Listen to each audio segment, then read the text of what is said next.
Welcome to the Killer Innovation Show, the longest continuously produced podcast in history. Each week, Phil McKinney brings you the insights and strategies to amplify your creativity and innovation skills. Here's your host, Phil McKinney.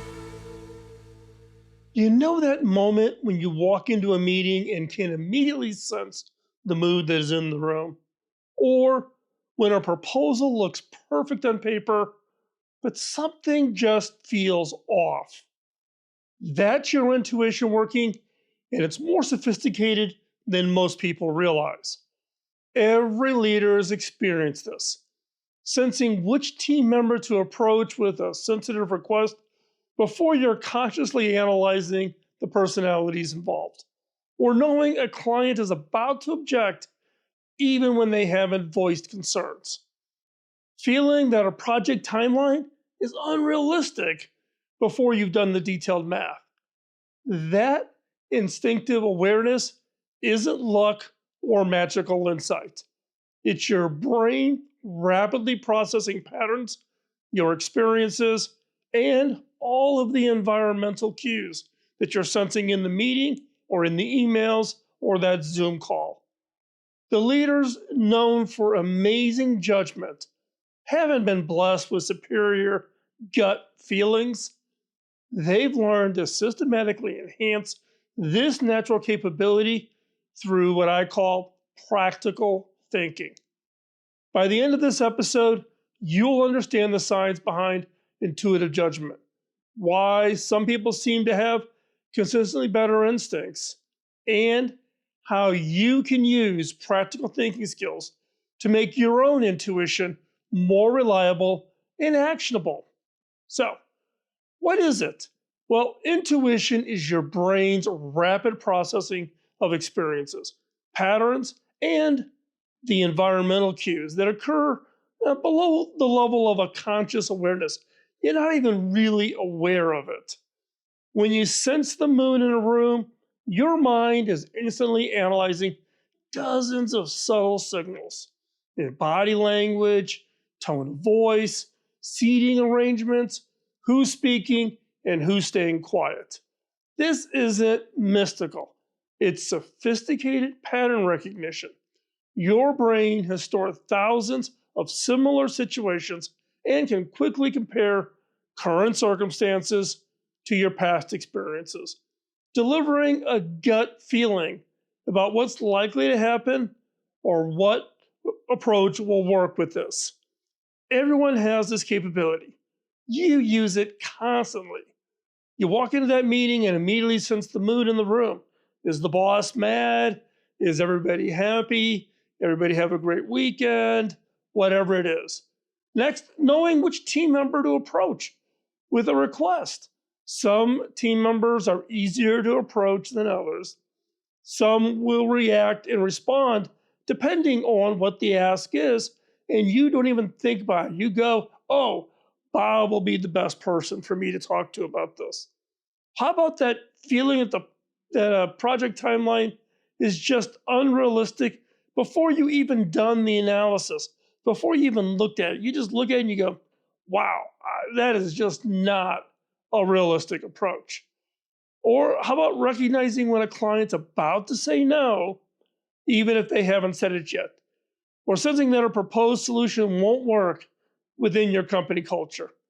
The difference between people who with great intuition and everybody else is not the quality of their initial gut feelings. It's how they systematically or how they put together a system that they use to validate, to investigate, and act on those insights. So, the leaders who are known for excellent judgment have developed what I call practical thinking.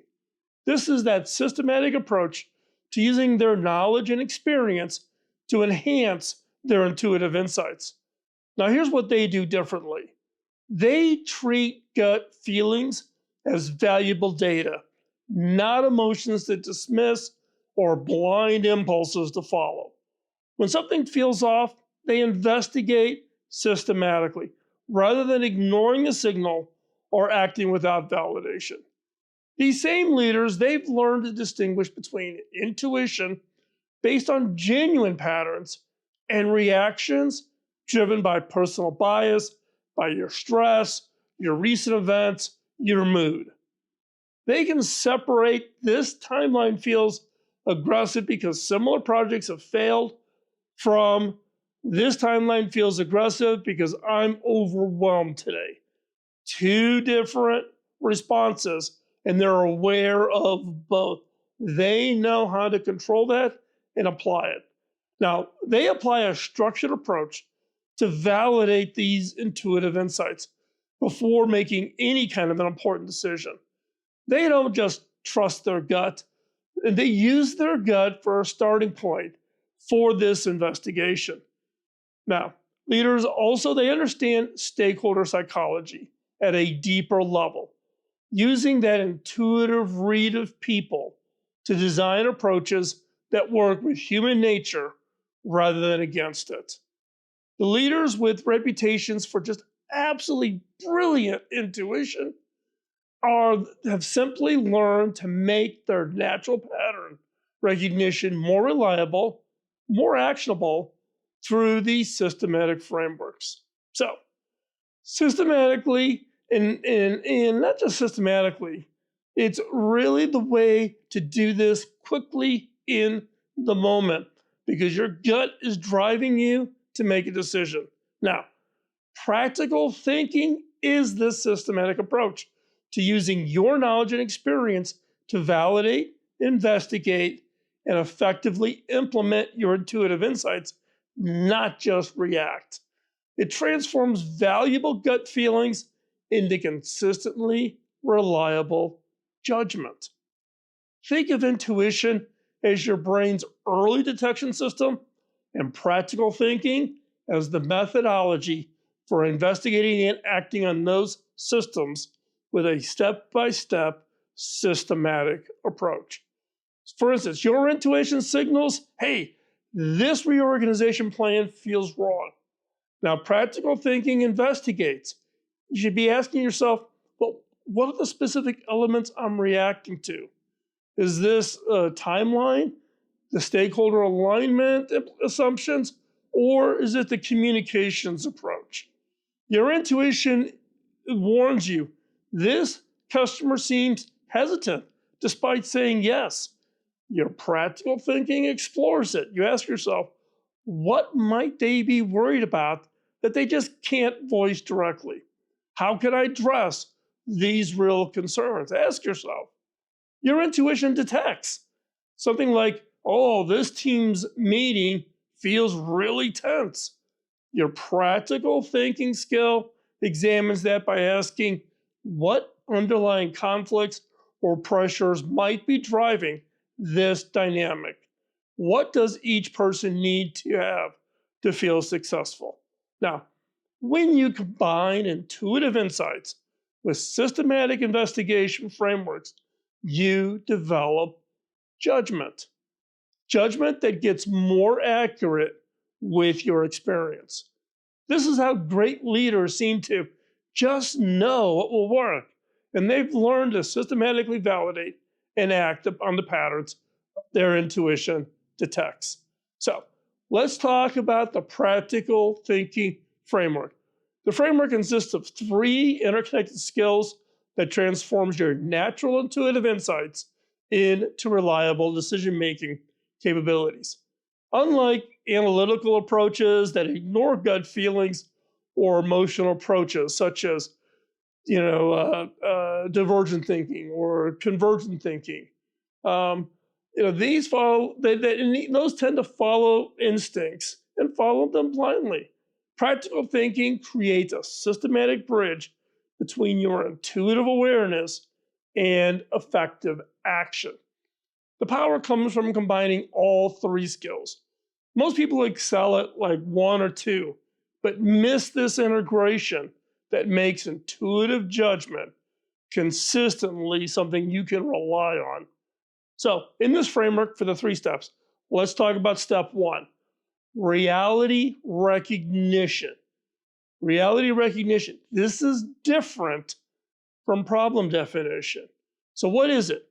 Use your intuitive insights to see situations as they actually exist, not as org charts or frameworks suggest they should be.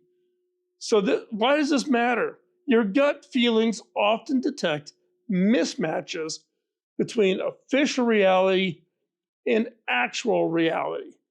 Most decision failures happen because people address the stated situation rather than the real situation. So, how do you apply this? Start with your intuitive read of what's really happening. Map all the stakeholders who will actually be effective, including informal influencers.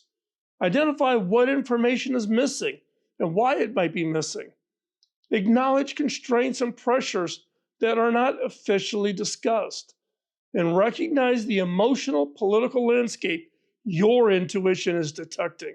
So, example in action. Your gut says a reorganization plan just won't work, even though it looks logical on paper. So, this reality recognition helps you investigate.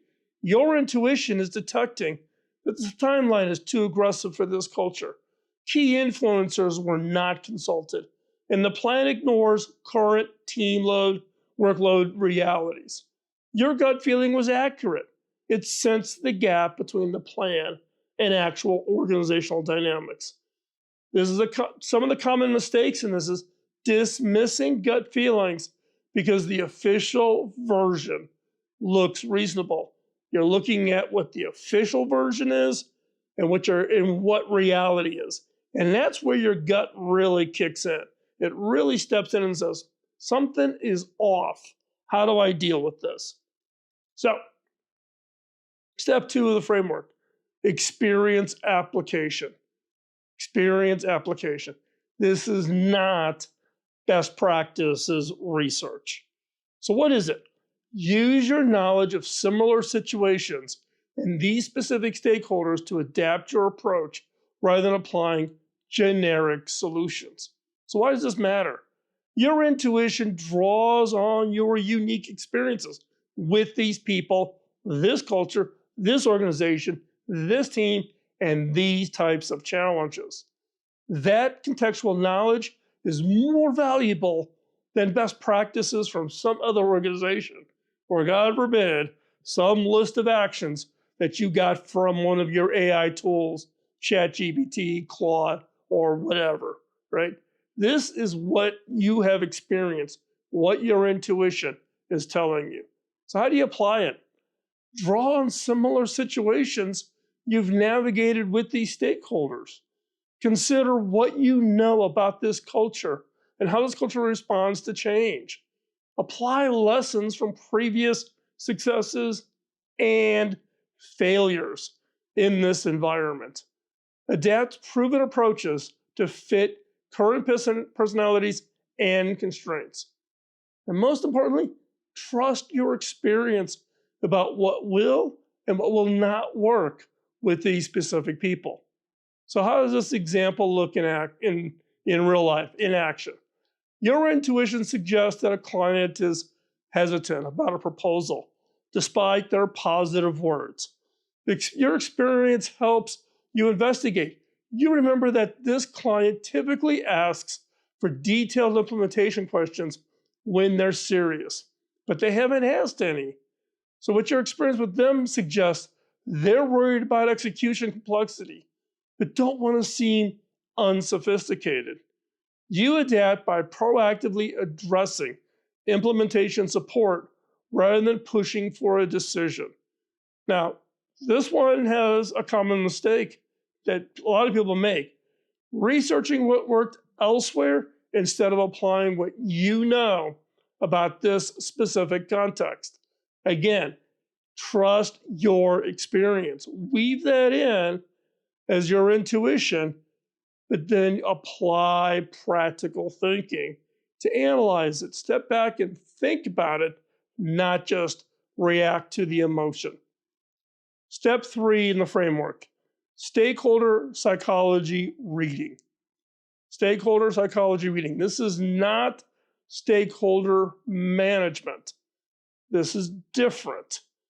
It decodes what people really need and fear versus what they say they need, and then design approaches that align with their actual psychology. So, why does this matter? Most initiatives fail not because of logic or resources, but because they clash with stakeholders' deeper motivations, fears, or unspoken constraints that no one addresses directly. So, how do you apply it?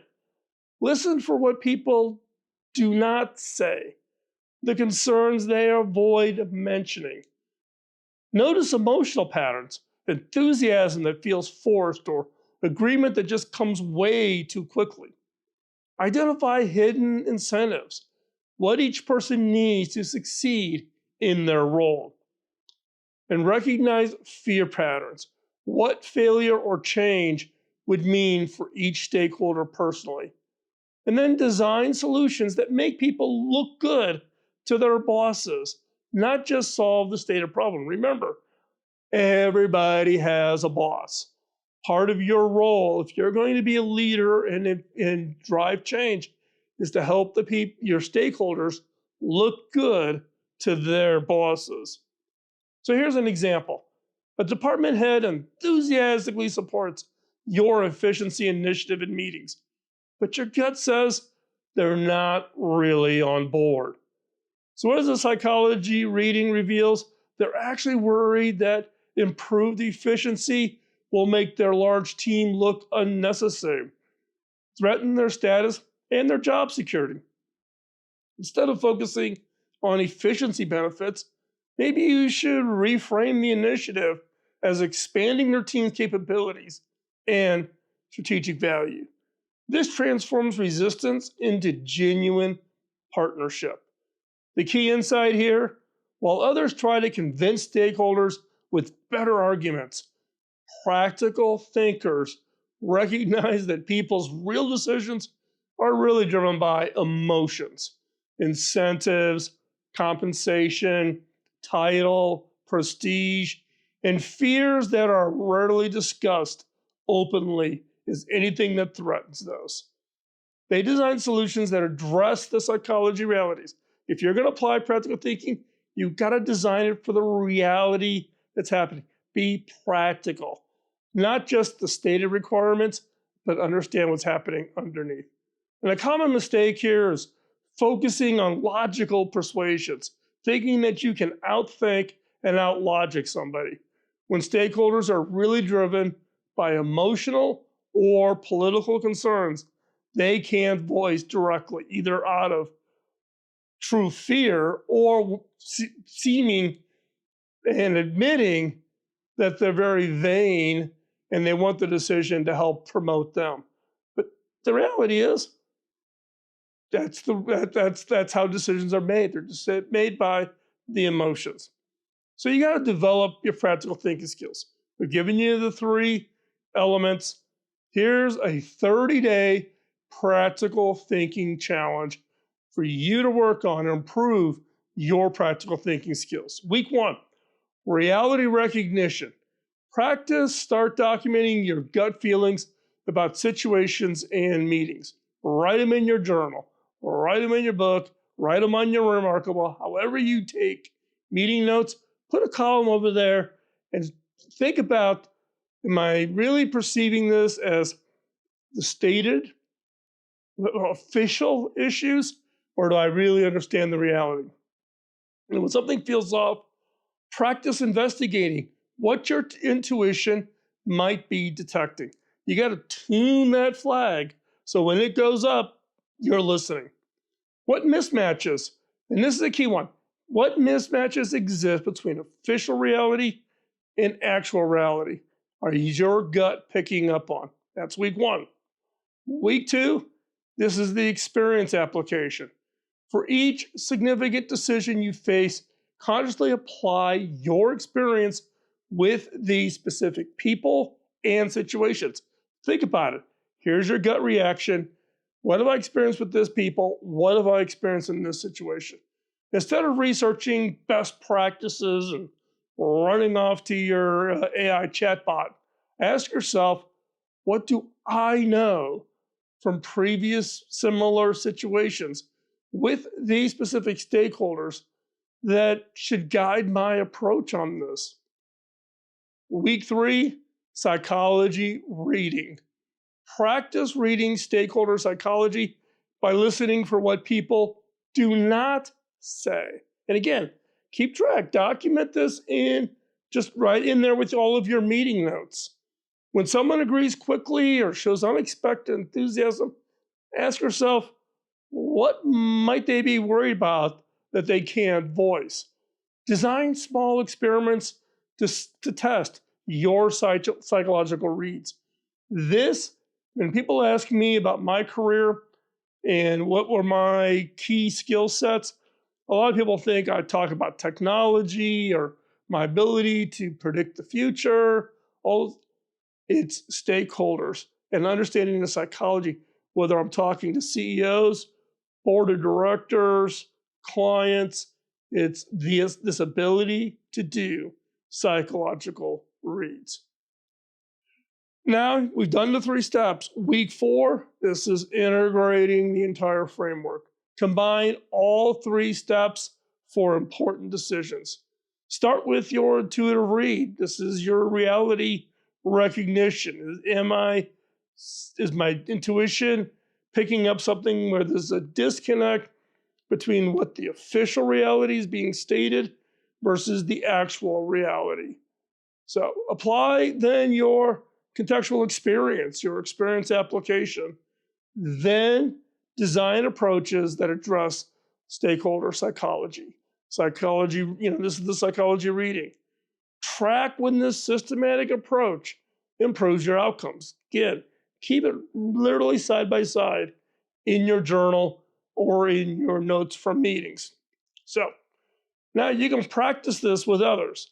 Share your intuitive insights with trusted colleagues and walk through your practical thinking process. Explain why you're getting a practical gut feeling, often reveals additional insights and can help validate or improve your team's approach. So what are some of the success indicators? You'll know your practical thinking skills are enhancing your intuition when your gut feelings become more accurate, when stakeholders volunteer information they usually keep hidden, and when your solutions work better because they align with how people actually think and actually behave. So your intuition is already providing sophisticated insights about stakeholder dynamics, organizational realities, and what will actually work in practice. The challenge isn't developing better gut feelings. It's learning to systematically validate and act on the insights you are already receiving. Practical thinking does not replace your natural judgment. It makes it more reliable, more explainable to others, and more actionable in complex situations.